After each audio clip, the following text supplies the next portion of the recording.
voltando aqui com o Fala BBC Especial Conecta a BBC 2022. Estou aqui com o Boaventura Dávila, diretor de Serviços Financeiros da Accenture, e o Rodrigo Henriques, diretor de Inovações da Fenasbac. Vamos continuar aqui no segundo episódio a nossa conversa sobre o real digital e o processo de tokenização e digitalização da economia brasileira. Queria falar um pouquinho também, está um pouco conectado com esse processo de inclusão financeira, um mega desafio que nós temos hoje, que nós estamos vivendo, até com o advento desse processo de evolução da digitalização da economia, que é o combate às fraudes e a prevenção à lavagem de dinheiro e todos esses problemas sociais que nós estamos enfrentando hoje, e que a gente não deve, na verdade, culpar a tecnologia, muito pelo contrário. O que nós temos que fazer é buscar mecanismos para esse cidadão que está sendo incluído financeira consiga se proteger. Vocês acreditam que a moeda digital vai colaborar para esse cenário de combate a essas fraudes e principalmente essa lavagem de dinheiro que nós enfrentamos hoje no Brasil? Olha, fraude e lavagem de dinheiro é uma batalha constante, né? Não para nunca, até porque a fraude vai se reinventando e cada vez os desafios são maiores. Por outro lado, quando a gente pensa em tendo uma moeda digital, com todos os requisitos de Know Your Customer, prevenção à lavagem de dinheiro, isso é muito melhor de onde estamos agora, né? Que muitos recursos hoje, as criptomoedas são usadas para esses fins, né? Então a gente já tem uma vantagem nesse sentido. Outra vantagem também, isso foi quando a gente fez esse estudo, a gente ficou impressionado, apesar da gente viver hoje, não sei, a gente está aqui hoje em São Paulo, ou em Brasília, ou no Rio de Janeiro, e você acaba entendendo que todo mundo está digitalizado. O Brasil tem 7 bilhões de cédulas de dinheiro, papel, moeda circulando aí, né, em circulação. Uhum. Então, assim, todo esse dinheiro, você não tem tracking de nada, você não sabe o que está acontecendo. Então, acho que, e além de todos os custos de emissão, logística, transporte, segurança. Então, acho que nesse sentido o Real Digital vai poder contribuir de forma bem significativa. Eu sou da mesma sensação. Uma das discussões que eu gosto de ter é qual é o caso de uso do papel moeda. Né? Depois que você tem uma economia digitalizada, depois você tem um dinheiro eletrônico, né, sendo transferido instantaneamente pelo Pix, depois você tiver a moeda digital com pagamentos inteligentes, qual é o caso de uso do papel moeda? Aí me parece anonimato. Né? Você fala, não, ele é ótimo para anonimato. Por que você vai precisar do papel moeda? E aí, para que você quer anonimato?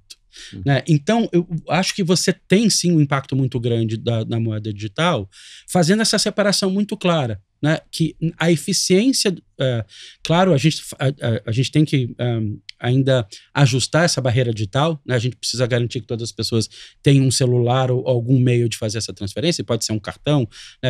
A gente discute no laboratório de criação da CBDC as moedas que eventualmente podem ser trocadas do offline, né? Você está offline, eu estou offline, que tipo de equipamento eu posso ter? Eu posso ter uma pulseira, eu posso ter um cartão, eu posso estar no relógio, pode estar num celular, e que tipo de celular? A gente tem que garantir que essa barreira digital não seja um impedimento para a população. Possam ser múltiplos devices. Pode ser múltiplos devices e baratos, né? Isso, e devices universais baratos. Agora, a partir desse momento, acho que a gente tem uma sensação muito maior de Know Your Customer, de conhecer o seu cliente, de PLD, e você, quando a tecnologia ficar um pouco mais madura, a gente vai começar a falar de Know Your Transaction. Então, eu posso não saber exatamente quem é o cliente por trás, mas eu tenho certeza que aquela transação é limpa, aquela transação não tem problema. Então, nesse momento, e a gente pode evoluir para um Zero Knowledge Proof, né? Eu não preciso ter certeza, você não precisa me dar o dado, se eu te pergunto, eu não preciso que você me diga quantos anos você tem, eu preciso que você garanta que você é maior de 18 para que eu possa, né, fazer uma determinada transação.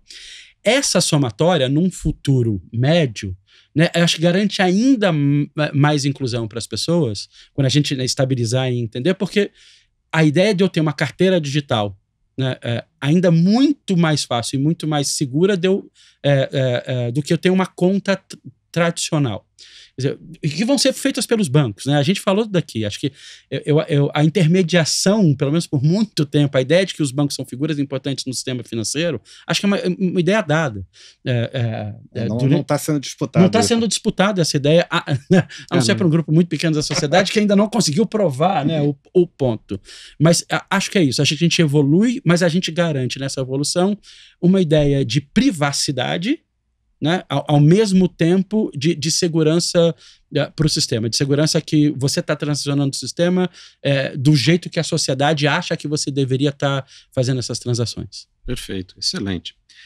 A gente falou que a previsão do real digital deve começar a funcionar dentro de 2 ou 3 anos. Aí. Isso é o que vem comentando, o que as estimativas do mercado e do próprio regulador, né?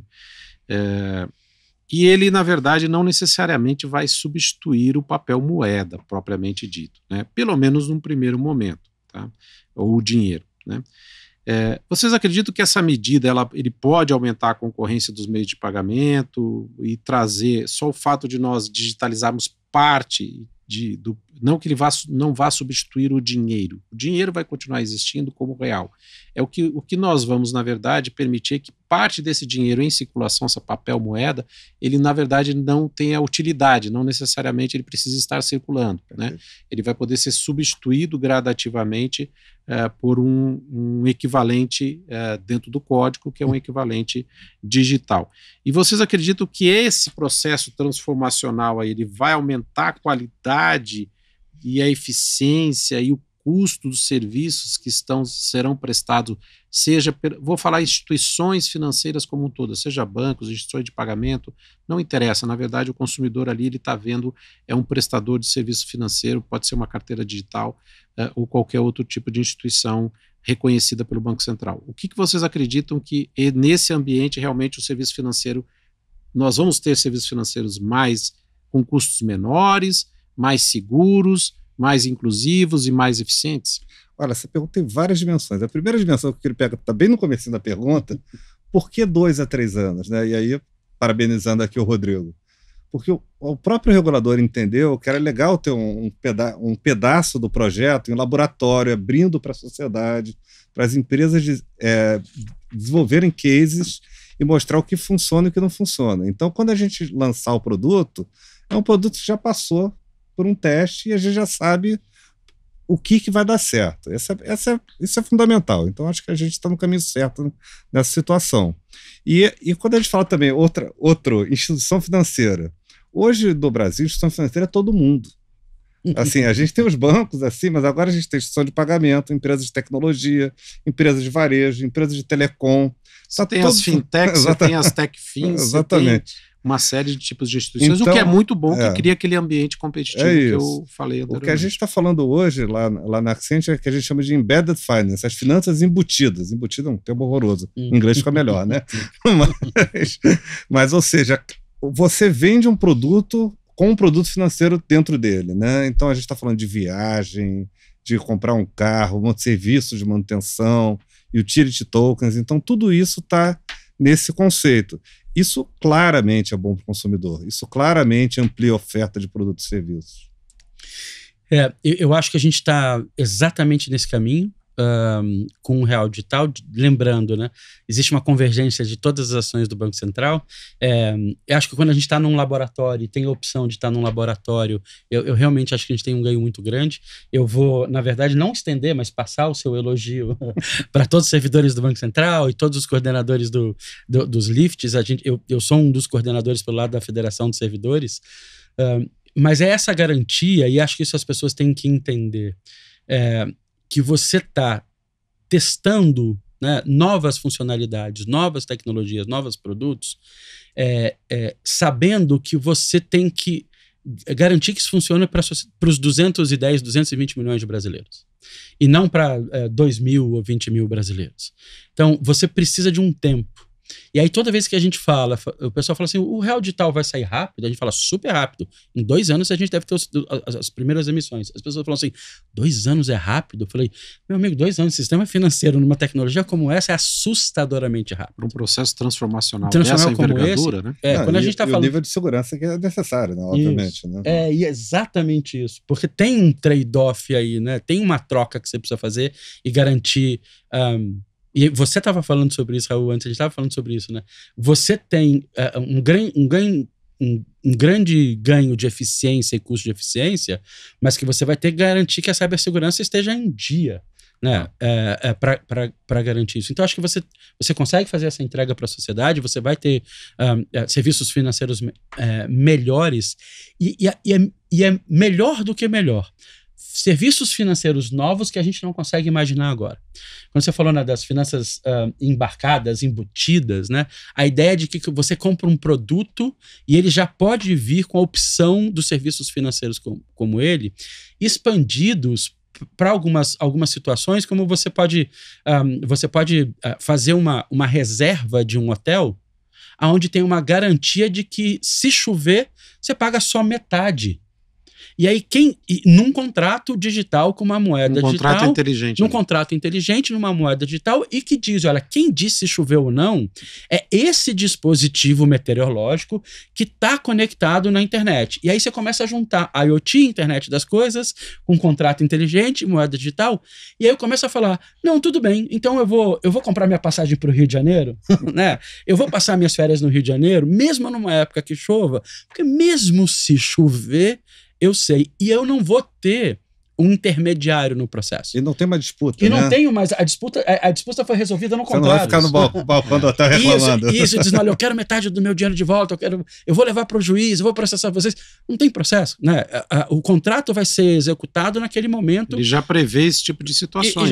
Então, repara, esse é um serviço financeiro. Alguém vai ter que ofertar por trás disso, uma instituição financeira vai ter que ofertar para a cadeia de hotéis, dizendo, olha, se chover e você não ganhar dinheiro, eu completo o que você não ganhar. Tá aqui a minha taxa. Então, repara, a gente vai viver num mundo de serviços financeiros que a gente não consegue nem imaginar hoje. E essa acho que vai ser o grande barato do real digital. Vão ser as grandes surpresas numa moeda 100% digital. E um pouquinho emendando nesse contexto que você está falando, Rodrigo, de um novo mundo de serviços financeiros, é exatamente, vocês dois falaram sobre tokens, né? De uma forma geral, vocês têm citado tokens. Eu queria saber que no entendimento de você, no caso aí dessa discussão, qual a relação do real digital com essa tendência de tokenização da economia? Primeiro ponto, né? Ele poderia efetivamente ser a base aí para uma nova geração de tokens, e aí vamos tirar de lado essa questão das criptomoedas, são coisas novas que vão surgir numa outra dinâmica, com uma outra inteligência agregada, aí novos tipos de stablecoins, utility tokens, NFTs, apenas para citar alguns tipos aqui de criptoativos, né, que sejam mais acessíveis, que sejam mais estáveis em termos de valor e utilização como meio de pagamento ou de investimentos para a sociedade como um todo, né, e que realmente tragam esse valor agregado. Então, qual a relação? Primeiro assim, como é que vocês veem essa geração, a possibilidade do real digital suportar a emissão desses novos tipos de tokens, né, que são diferentes das criptomoedas e que vão realmente atingir um público muito maior, dar uma estabilidade muito maior na sua forma de utilização? Qual a opinião de vocês? Olha, a tokenização, para mim, é o futuro da negociação econômica que a gente vai ter no mundo, né? Tudo poderá ser tokenizado e tudo poderá ser negociado dentro dessa estrutura universal de tokens. E obviamente, o próprio real digital, na verdade, é a tokenização do real. Então, o pessoal às vezes me pergunta, para que serve o real? E para que serve tokenizar a moeda? Serve para trocar por outro token. Daí parecia uma coisa meio maluca, né? Ficou recursivo o negócio, né? Mas é isso mesmo, porque o seu carro vai virar um token, o seu imóvel vai virar um token, vários tokens, né? Você vai ter, o seu tempo pode virar token. A gente está falando de programadores que às vezes eles ganham por linha de código, isso pode ser tokenizado tranquilamente. Os seus dados podem virar tokens. A gente já tem startups que estão monetizando os dados dos clientes, os dados são token e um pedaço da receita vem para o próprio cliente. Isso é uma inovação brilhante, né? Então, acho que a gente vai poder... E vai ter uma moeda que vai conectar com esse mundo. A partir daí, de novo, é a criatividade, a competição, os novos provedores que vão entrar e os próprios bancos que vão entender isso no Conecta BBC e vão conseguir gerar os novos produtos que os clientes vão querer, né? Das grandes vantagens de estar falando aqui no Conecta BBC, né? E a gente poder falar mais diretamente com as instituições financeiras, eu acho. Eu acho que essa é a sociedade que a gente vai ver facilmente em 5 anos. Acho que facilmente em 5 anos a gente vai... Eu não sei se é 5 anos, mas vai chegar lá. A minha sensação é... Assim, ela não está completa, mas a sensação que a gente vai ver essa sociedade. Mas talvez os ambientes que a gente... A infraestrutura, as peças desse quebra-cabeça para que a gente tenha uma economia efetivamente passível de tokenização. Eu acho talvez que a gente, seja possível vai nos próximos 5 anos. Porque quando você olha, se a gente está... Você falou, a importância do real digital numa economia tokenizada. Ela é uma tecnologia capacitante para uma economia tokenizada. Então, ela é que capacita o Brasil a entrar nessa nova economia tokenizada. O que você tem de mais interessante do lado de lá, que a gente está falando, né, de esses termos que ainda tem disputa, né, de conceito, mas você está falando de Web3, você está falando de uma economia tokenizada, dessa criação, captura e transferência de valor no mundo digital. E eu preciso, então, de uma moeda digital para que isso funcione. O que a gente rapidamente vai ter, e o Boaventura estava falando, aqui o token é um envelopamento no mundo digital. Né? Eu posso ser nativo digital, e aí é fácil dizer, né, eu tenho uma imagem digital já tokenizada, porque ela nasce, né, na mesma rede, ou eu posso ter esse envelopamento de algo do mundo real, do mundo físico. Então, a ideia é que eu vou ter token para tudo, e eu posso trocar token por token. E a gente nasceu como sociedade assim, né? Eu tentava trocar as minhas galinhas, né, pelo pão do padeiro, que tentava trocar, né, o pão dele pelo leite da vaca, que tentava trocar. A gente nasceu assim. Só que, de novo, isso não escalava. Nessa sociedade isso não escala. O escambo não escala. As trocas diretas não escalam. Numa economia 100% digital, é bem capaz a gente conseguir voltar a fazer isso e dizer, olha, eu tenho um token aqui que né, eu tenho uma fração de um apartamento, e eu quero trocar, né, esse token por uma fração de um fundo imobiliário. E é claro que você tem um monte de conversão no meio do caminho, você pode ter um monte de moedas que estabiliza essa conversão, mas a sensação que eu tenho como usuário, como cidadão, como cliente de instituição financeira, é que eu acabei de trocar, né, um pedaço de um token meu por um pedaço de um token seu. Então, acho que a gente vai para aí, e o real digital é essa tecnologia ou esse meio de pagamento ou de liquidação que ela é capacitante desse processo. Perfeito, Rodrigo. E eu fico imaginando, no contexto que vocês estão falando, assim, a quantidade de ativos que nós temos hoje na sociedade que estão travados, né? E que a tokenização poderá destravar esses ativos. Esse exemplo do imóvel é um exemplo fácil das pessoas entenderem. Eu tenho um imóvel aqui, está travado, ou eu vendo completamente aquele imóvel, ou eu pego um autofinanciamento no banco, mas tudo fica monolítico hoje, os ativos, inclusive ativos reais, ativos regulados, né? Sejam eles ativos tangíveis ou intangíveis, né? E a tokenização, eu queria que vocês comentassem rapidamente para a gente finalizar, ela pode, na verdade, nos trazer um horizonte de destravamento de valores e de ativos fenomenal para a economia, né? E trazer um avanço para a economia, inclusive brasileira, se o Brasil realmente conseguir abraçar todo esse processo transformacional, de ordem, inclusive, que pode nos colocar num outro patamar em termos de economia mundial. Vocês acreditam nisso? Eu quero fazer 2 exemplos rápidos para a Boaventura deixar, porque os meus são bem rápidos, assim.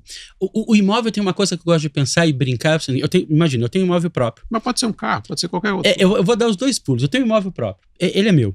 Eu estou precisando de dinheiro. Eu tokenizo ele e vendo 10% para alguém e passo a pagar aluguel de 10% do meu imóvel para essa pessoa. É a fragmentação de um ativo. E aí eu destravei, Isso. né? Eu destravei, e não tô dando meu imóvel inteiro como garantia, eu botei isso num contrato, eu tô fazendo isso durante 2, 3 anos, eu boto num acordo que eu vou recomprar esse pedaço do meu imóvel, eu posso ter uma cláusula de recompra, e é isso que você falou, eu acabei de destravar possibilidades infinitas. A outra, eu vou usar esse relógio que eu tô usando, que tá captando meus dados, né, de saúde. Ele sabe quantos passos eu dou, ele sabe qual é a minha frequência cardíaca, ele sabe como o quanto eu durmo.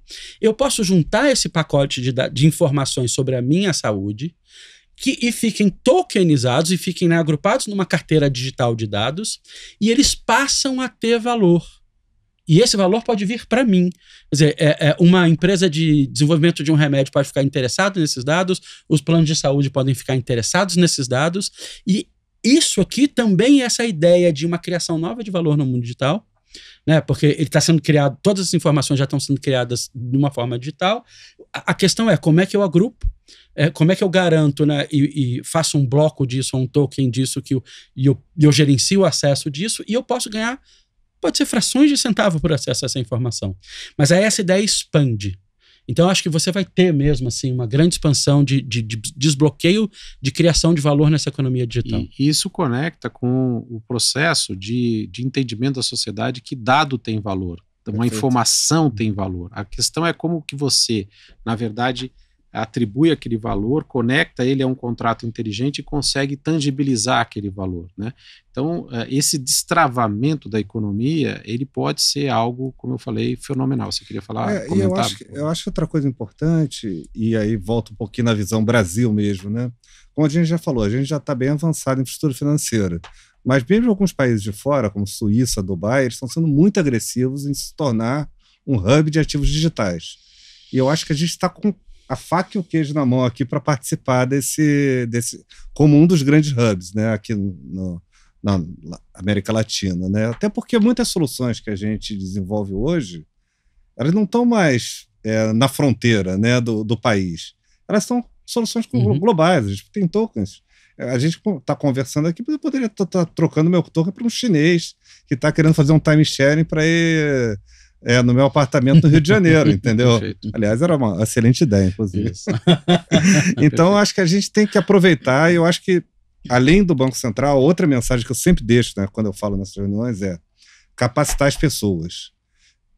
A gente tem uma oportunidade enorme, mas a gente precisa de mais pessoas capacitadas nos conceitos, nas tecnologias. Então, quem está nos ouvindo aqui da BBC, estude, se conecte com esse mundo, porque tem muita oportunidade pela frente. A empregabilidade vai passar por aí. Vai passar. As pessoas que conheçam essas tecnologias e consigam exatamente colaborar para esse processo daquilo que a gente está achando que é inevitável, que é essa tokenização da economia, essa conectividade e digitalização da economia como um todo. Eu me sinto quase obrigado a compartilhar uma das iniciativas que a gente tem junto com o Banco Central, chamada Lift Learning. Perfeito. O Lift nasce em 2018, mas ele cria, né, projetos filhos do processo.